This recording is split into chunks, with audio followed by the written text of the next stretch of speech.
E isso para a inteligência pública é difícil, porque a inteligência pública era orgânica com a esquerda. É difícil para a maior parte dos professores e alunos e estudantes, porque continuam crescendo na expectativa de que esse universo que representava o PT significa o universo do bem. E por isso que os analistas portugueses colocaram isso encostado na Inglaterra e na eleição do Trump. Por quê? Porque é um momento de ruptura. No caso nosso do Brasil aqui, é um momento de ruptura em relação à nossa história dos anos 60 para cá, principalmente. Tá? Uma ruptura que parece uma ruptura de pessoas que fizeram uma opção menos idealizada, menos sonhada, mais pragmática, mais desencantada, né? Uma opção que alguns leem como o fechamento, recuo, uma opção conservadora, né? Alguns falam o crescimento dos evangélicos, né?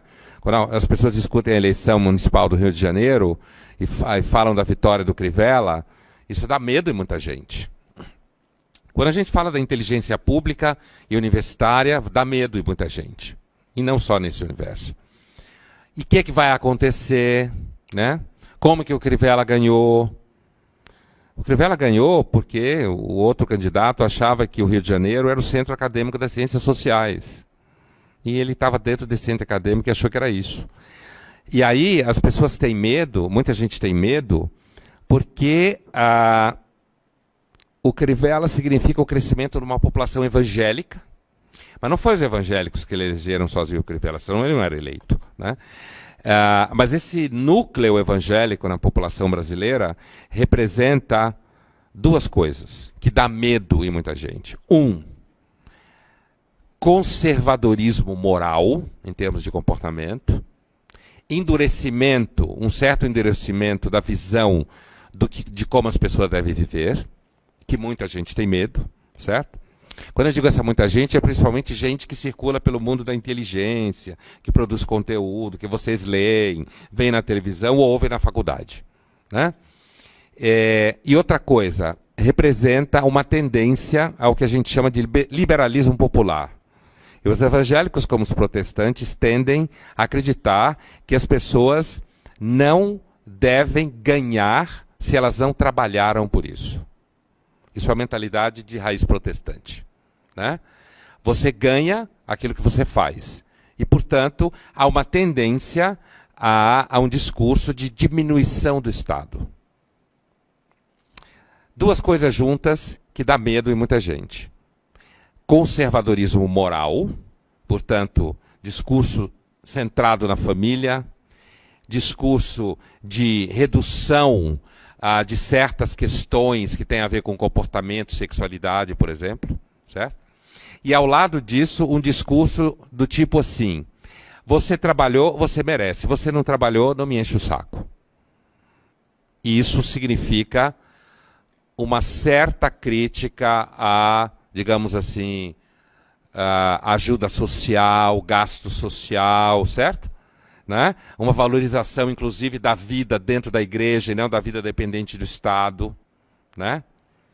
Então você pega gente que vem de classe social menos privilegiada, que às vezes trabalha como empregada doméstica, essa mulher entra na igreja, ela começa a fazer amizade, ela chora, consegue levar o marido dela, ele também chora, ele bebia, enchia a cara, batia nela. Aí ele para de bater nela, recebe Jesus no coração, o irmão arruma um emprego para ele, ele começa a trabalhar, ele já não gasta o dinheiro dela só, os dois começam a ter dinheiro em casa, um dia volta a transar, coisa que não fazia muito tempo, Jesus ajuda inclusive a isso, ao contrário do que se pensa, certo? Volta a transar, e aí os filhos ficam alegres, porque a mãe está cantando em casa, o pai está feliz, né? Aí eles ganham o que fazer no final de semana, a igreja propicia sociabilidade, ganha cidadania dentro da igreja, né? Eles tomam decisões, pagam dízimo, mas os ricos pagam terapia, 300, 400 reais a hora para o terapeuta falar né? Então, assim, e cresce. Você tem um sentimento de unidade, certo? Você tem um sentimento de que você participa de alguma coisa. pessoas que normalmente não sentiam que participavam de coisa nenhuma, ganham cidadania. Então, uma das coisas que o crescimento da igreja evangélica no Brasil está ensinando para o povo inteligente, que nem eu, assim, que trabalha com política, ética, filosofia, história, geografia, sociologia e tal, jornalismo, é o seguinte: o movimento evangélico está mostrando no Brasil que ele consegue produzir sensação de cidadania mais do que o Estado brasileiro consegue. E de forma mais eficaz, e mais imediata, e mais barata. É só um dízimo, certo? E você recebe, em troca disso, amizade, sentido, vínculos, um equilíbrio familiar, né? Tudo que as pessoas querem na verdade. E isso rebate em eleições numa coisa interessante que é pesquisa dá errado.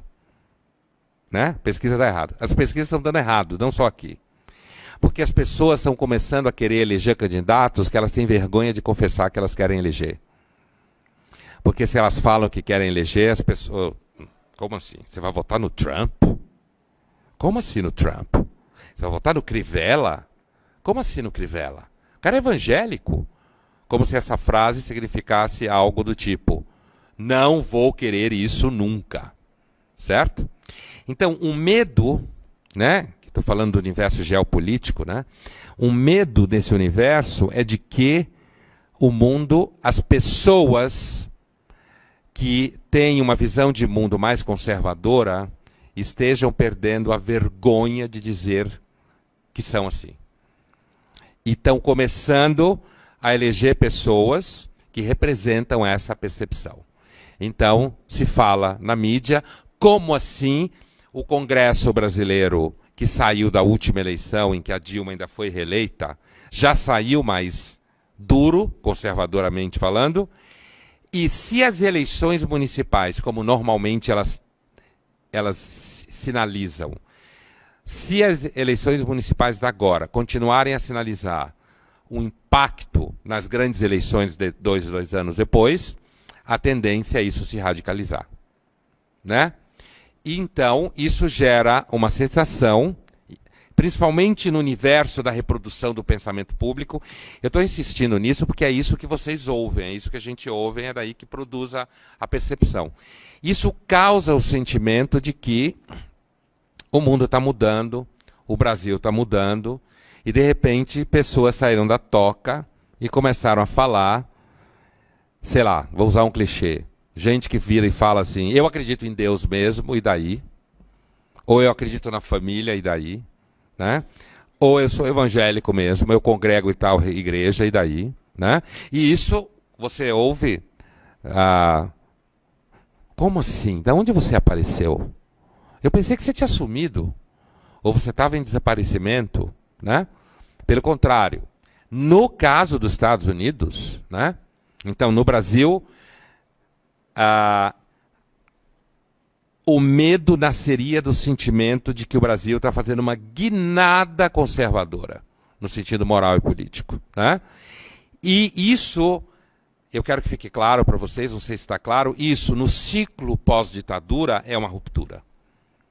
É uma ruptura porque as pessoas tinham medo de dizer que pensavam assim, queriam isso, porque tinham medo que achassem que elas eram torturadoras, malvadas, cruéis.